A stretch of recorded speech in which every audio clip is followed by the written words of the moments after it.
ఒకటి షిండే భవిష్యత్తులో విభేదించి బయటకు వెళ్ళిపోవచ్చు. అవునా? ఏదో ఒకటి అంటే పదవులు ఇచ్చినా పదవులు ఇచ్చిన తర్వాత కూడా ఏదో పితూరీలు పెట్టి లొల్లి చేస్తూ ఉంటాడు కొన్ని రోజులు. అంత బలం కూడా లేదు కదా సార్, బయటికి వెళ్ళి సాధించేది ఏముంటుంది? లాజిక్ ఉంది.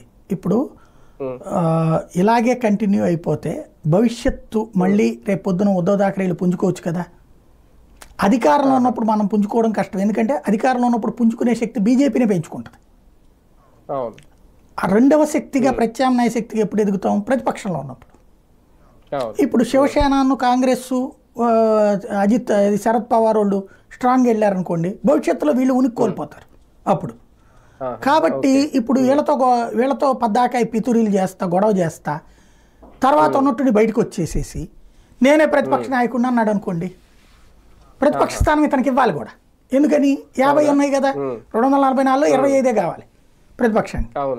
ఇతనికి 50 ఉన్నాయి కాబట్టి ప్రతిపక్ష స్థానం వస్తుంది.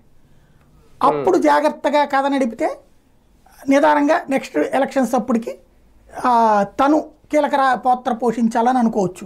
ఒకటి తన వ్యక్తిగతం అవ్వచ్చు, ప్రయోజనం ఉంటుందేమో మీరు అన్నట్టు, కానీ దీర్ఘకాలికంగా అంత లాభం ఉంటుందా? ఎందుకు ఉండదు అంటే దీర్ఘకాలికంగా ఇది బీజేపీ వ్యూహం కూడా అయి ఉండొచ్చు కదా అట్లాగా. అంటే ప్రతిపక్షానికి పెరగనీయకుండా ప్రతిపక్షం రెడీ ఇప్పుడు ఒరిస్సాలో నవీన్ పట్నాయక్ జాగ్రత్తగా అట్టగా దొక్కేశారు, ఆయనతో ఉన్నట్టే స్నేహంగా ఉంటూనే దొక్కేశారు. అట్లాగే శివసేన అట్టగా దొక్కారు. అట్లాగా షిండే ద్వారా శాశ్వతంగా శివసేన ఎన్సీపీని పక్కకు దోశారు అనుకోండి, ఆ తర్వాత నా ప్లేస్ నువ్వే ఆక్యుపై చేసుకోవచ్చు అని చెప్పచ్చు కదా. అదే కదా, రాజకీయాల్లో ఏదైనా జరగచ్చేమో. రైట్, చూద్దాం మొత్తానికి మహారాష్ట్ర రాజకీయాల్లో ఏం జరగ